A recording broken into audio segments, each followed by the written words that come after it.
नमस्कार दोस्तों, इस वक्त की बड़ी ब्रेकिंग खबर आपके साथ लेकर के आए हैं कि जैसे ही बीजेपी में लिस्ट जारी हुई है, 67 इस जो लिस्ट जारी हुई है, वहां से मैं बता दूं आपको, बीजेपी में इस्तीफों की बाढ़ आ गई है। धड़ाधड़ इस्तीफे आ रहे हैं। खिलाड़ियों का अपमान किया गया, किसी भी ओलंपिक खिलाड़ी को टिकट नहीं मिला है। बबीता, योगेश्वर, संदीप सिंह को बना दिया गया अग्निवीर। ये इस वक्त की बड़ी ब्रेकिंग खबर है कि पिछले 2 घंटे के अंदर ही कम से कम 10 इस्तीफे आ गए हैं। इस्तीफों का दौर शुरू हो गया है। अग्निवीर बना दिया गया। नामों के ऐलान के बाद बगावत शुरू हो गई है। बीजेपी में बड़े बड़े नेताओं के इस्तीफे आ चुके हैं।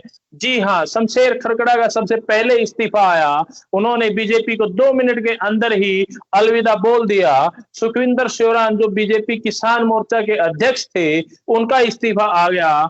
और बहुत से इस्तीफे आ चुके हैं और कल सुबह तक आपको देखने को मिलेगा कि 20 से 25 नेताओं ने, जो सीनियर नेता, वरिष्ठ नेता माने जाते थे, जो टिकट की दौड़ में थे, उन सब का इस्तीफा आपको देखने को मिलेगा। जी हाँ, बीजेपी की घबराहट आप कह सकते हैं, या हार का डर आप इसे बता सकते हैं कि जिनको टिकट नहीं मिल रहा, उन्होंने तुरंत ही इस्तीफे दे दिए हैं और वो अब अपना नया अध्याय लिखने की इबादत में लग गए हैं। जी हाँ, धड़ाधड़ इस्तीफे आ रहे हैं। ये इस वक्त की बड़ी ब्रेकिंग न्यूज है कि धड़ाधड़ इस्तीफे आ रहे हैं। यहाँ पर सबको बोला जा रहा है कि टिकट जिसको मिली है, वो अपने यहाँ पर ढोल बजा रहे हैं, और जिनको टिकट नहीं मिल पाई है, उन पे बगावत के सुर देखने को मिल रहे हैं। जी हाँ, आपको बता दें, बीजेपी में इस्तीफों की बाढ़ सी आ गई है। बगावत का बिगुल बज चुका है और इस्तीफों का दौर शुरू हो गया है। किसी भी ओलंपिक खिलाड़ी को टिकट नहीं मिला है। आप बबीता सिंह की बात कर लीजिए, आप योगेश्वर दत्त की बात कर लीजिए, आप संदीप सिंह की बात कर लीजिए, सभी को अग्निवीर बना दिया गया है और उनकी जगह नए चेहरों को टिकट मिली है। हम आपको ये भी बताएंगे कि किस सीट से किस उम्मीदवार को टिकट मिली है। सबसे पहले लाडवा की बात करते हैं, तो लाडवा से मुख्यमंत्री नायब सिंह सैनी को मिली है, जो करनाल सीट छोड़ करके आए हैं। दूसरा बड़ा नाम अनिल विज का आ रहा है, जो अंबाला कैंट से हैं। और मैं आपको बता दूं कि नायब सिंह सैनी, जो करनाल सीट से लड़ने का दावा कर रहे थे, उनको अपनी सीट बदलनी पड़ गई है। मैं आपको बता दूं, अनिल विज का भी नाम आ रहा है, वरिष्ठता की सूची में थे। अंबाला कैंट से उनको टिकट मिली है। और देखने वाली बात यह है दोस्तों कि वो क्या नतीजे लेकर के आएंगे। पंचकुला से असीम गोयल को टिकट मिली है। लाडवा से नायब सिंह सैनी को टिकट मिली है। अंबाला शहर से, माफ कीजिएगा, अंबाला शहर से असीम गोयल को टिकट मिली है। अंबाला कैंट से अनिल विज को टिकट मिली है। ये 3 बड़े नाम मैं बता दूं कि परिवहन मंत्री, जो मौजूदा परिवहन मंत्री असीम गोयल हैं, उनको अंबाला शहर से टिकट दी गई है। तेजपाल तंवर को सोहना से टिकट मिली है।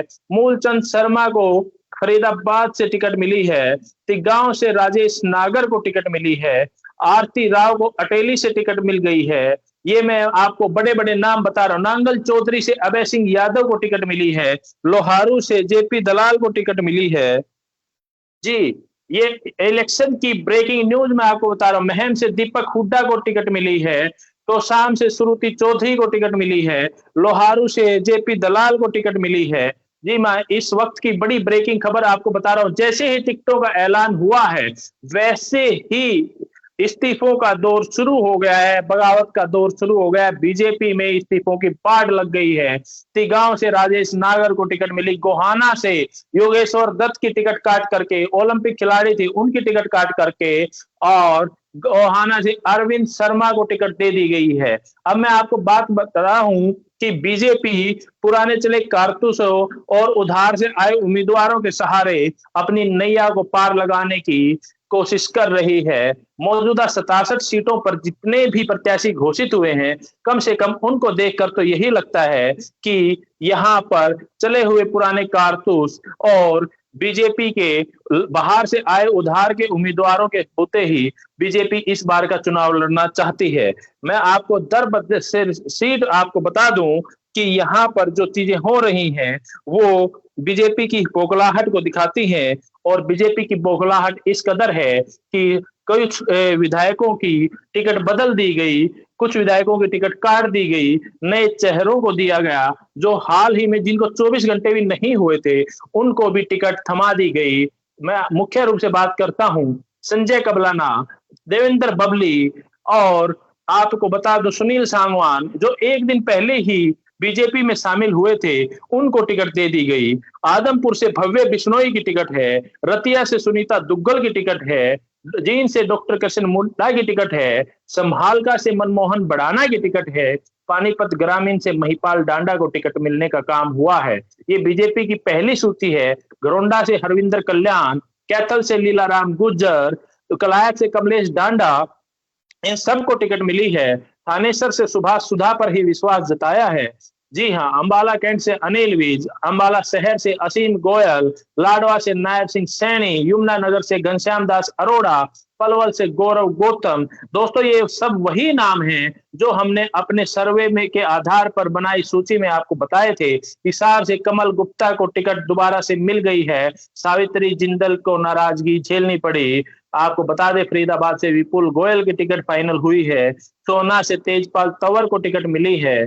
जी हाँ, बल्लभगढ़ से मूलचंद शर्मा को टिकट मिली है। तिगांव से राजेश नागर को टिकट मिली है। ये सब वही चेहरे हैं दोस्तों, जो हमने आपको कुछ दिन पहले ही बता दिए थे कि किस विधानसभा सीट से किन को टिकट मिलने जा रही है। लेकिन आपको बता दें, जैसे ही ये टिकट डिक्लेयर हुई है, बीजेपी में इस्तीफों का दौर आ गया है, बगावत का बिगुल बज चुका है और यहाँ पर धड़ाधड़ धड़ाधड़ धड़ाधड़ इस्तीफे आ रहे हैं। और इन इस्तीफों की ये जो फहरिस्त है वो लंबी होने जा रही है। आने वाले दिन में कल तक आपको पता चल जाएगा कि कितने इस्तीफे आ चुके हैं। आपको बता दूं कि बीजेपी की पहली लिस्ट को देखकर तो कम से कम ऐसा लग रहा है कि मानो चुनाव से पहले ही बीजेपी आत्मसमर्पण कर चुकी है। यहाँ वहां से उम्मीदवारों को इकट्ठा करके और चले हुए कारतूसों को टिकट देने पे उन्होंने 67 उम्मीदवारों की घोषणा तो कर दी है, लेकिन वो ये 67 उम्मीदवार जीत में तब्दील हो पाते हैं या कितनों को हार मिलेगी, ये हरियाणा की जनता 5 अक्टूबर को तय करेगी। और 8 अक्टूबर के नतीजों से ये स्पष्ट हो जाएगा कि बीजेपी की जो ये रणनीति थी, जो बाहर से आए उम्मीदवारों को उन्होंने टिकट देने का काम किया, उनकी रणनीति किस हद तक सफल हो पाती है, ये आपको पता चल जाएगा। लेकिन चौंकाने वाली बातें हैं कि आपको किसी भी खिलाड़ी, किसी भी ओलंपिक खिलाड़ी को टिकट नहीं दिया है और सब खिलाड़ियों का टिकट काट दिया गया है। मुख्य रूप से बबीता सिंह दादरी से टिकट दावेदार थी, पहले भी चुनाव लड़ चुकी थी। योगेश्वर दत्त बड़ौदा से 2 बार चुनाव लड़ चुके थे। हर गोहाना सीट से टिकट की दावेदारी कर रहे थे। कल ही अमित शाह से मिलकर के भी आए थे, उसके बाद भी उनकी टिकट पक्की नहीं हुई। संदीप सिंह की यौन शोषण के आरोप लगने के बाद उनकी टिकट काट दी गई और नए उम्मीदवार को टिकट दे दी गई। तो आपको बता दें कि इन सब को आप जो देखा है, कल आपको और घटनाक्रम देखने को मिलेंगे जिसमें इस्तीफों की और बाढ़ आएगी और जो इस्तीफों की सूची है वो लंबी होती चली जाएगी। आप स्क्रीन पर देख रहे हैं, जींद से कृष्ण मिड्डा, नारनौल से कैप्टन अभिमन्यु, आदमपुर से भव्य बिश्नोई, इन सब की टिकट कंफर्म कर दी गई है। सोनीपत सीट से निखिल मदान, सुनीता दुग्गल, रतिया से, समालका से मनमोहन बड़ाना, पानीपत ग्रामीण से महिपाल डांडा की टिकट फाइनल कर दी गई है। जी हाँ, ये वो नाम है जो आपके सामने मैं लेकर के आया हूँ। ये नाम हमने पहले भी आपको बताए थे। कलायत से कमलेश डांडा की टिकट फाइनल हो गई, जगाधरी से कौरपाल गुज्जर की टिकट फाइनल हो गई, साढौरा से बलवंत सिंह को टिकट मिली है, रादौर से श्याम सिंह राणा को टिकट मिली है, शाहबाद से सुभाष कलसाना को टिकट मिली है। जी हाँ, ये सब बीजेपी के 67 उम्मीदवारों की पहली सूची में वो नाम हैं जो अपनी टिकट लेने में कामयाब हुए और वहां के बगावती नेता अब बगावत पर उतर आए हैं। जो टिकटार्थी थे, उनको जिनको टिकट नहीं मिली, उन लोगों को अब बगावत शुरू कर दी है और जिनको टिकट मिली है अब उनकी बगावत का सामना उनको करना पड़ेगा।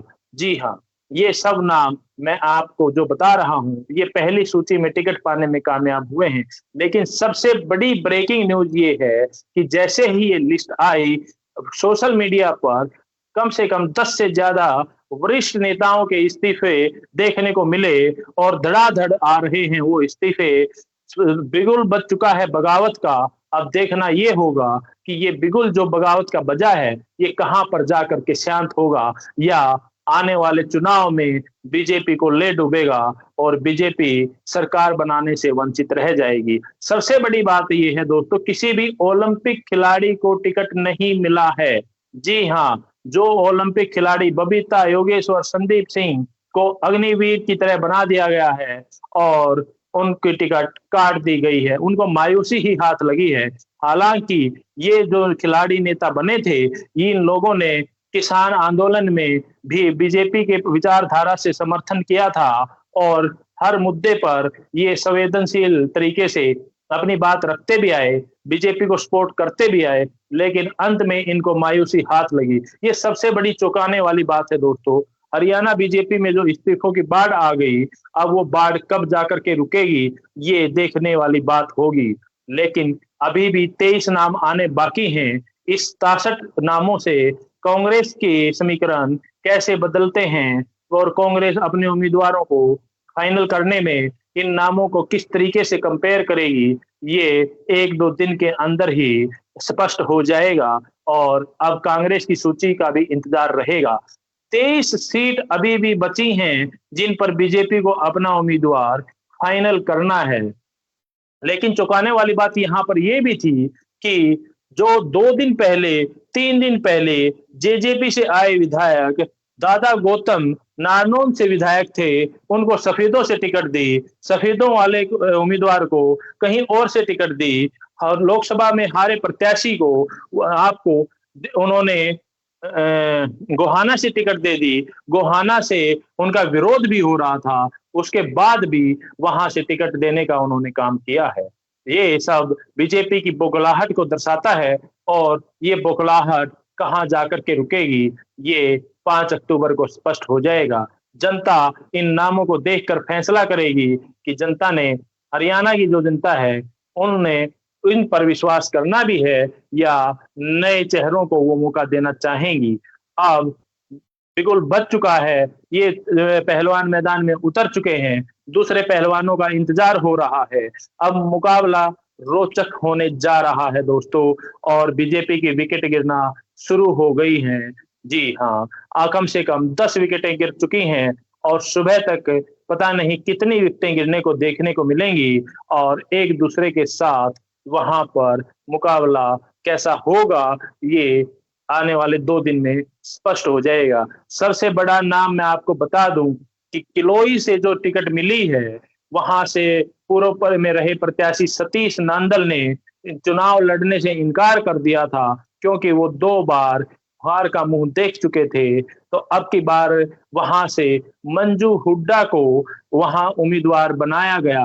अब मंजू हुड्डा का मुकाबला भूपेंद्र सिंह हुड्डा से होगा और यहाँ पर काफी बड़े मार्जिन से भूपेंद्र सिंह हुड्डा जीतने वाले हैं। कुछ सीटें तो ऐसी हैं दोस्तों जहां बीजेपी ने थाली में परोस के सीट कांग्रेस की झोली में डाल दी है, जिसकी का वहां पर कोई वजूद ना हो, उनको वहां से टिकट मिल गई है। कलानौर की बात करते हैं तो रेणु डावला जो बीजेपी की पूर्व मेयर रही हैं, 2019 तक कांग्रेस में थी, कांग्रेस की टिकट मांगती थी, आज उनको बीजेपी ने कलानौर से अपना उम्मीदवार बनाया है। कलानौर में उनका कितना वर्चस्व है, ये आने वाले दिनों में पता चल जाएगा और कलानौर के विधायक शकुंतला खटक से अब उनका सीधा मुकाबला होने जा रहा है। मैं आपको ये सारी अपडेट देता रहूंगा। आप हमारे चैनल के साथ ऐसे ही जुड़े रहिए, सपोर्ट कीजिए, लाइक कीजिए, सब्सक्राइब कीजिए। हर वो ब्रेकिंग न्यूज आपके साथ लेकर के आएंगे, आपको दिखाएंगे कि जिससे आप अपने विवेक से फैसला ले सकें कि राजनीति में क्या क्या घटनाक्रम कितनी तेजी से बदल रहे हैं और उनका आने वाले चुनाव पर क्या असर पड़ता है। ये सब हम आपको बताएंगे। तब तक के लिए जय हिंद, जय हरियाणा, जय भारत।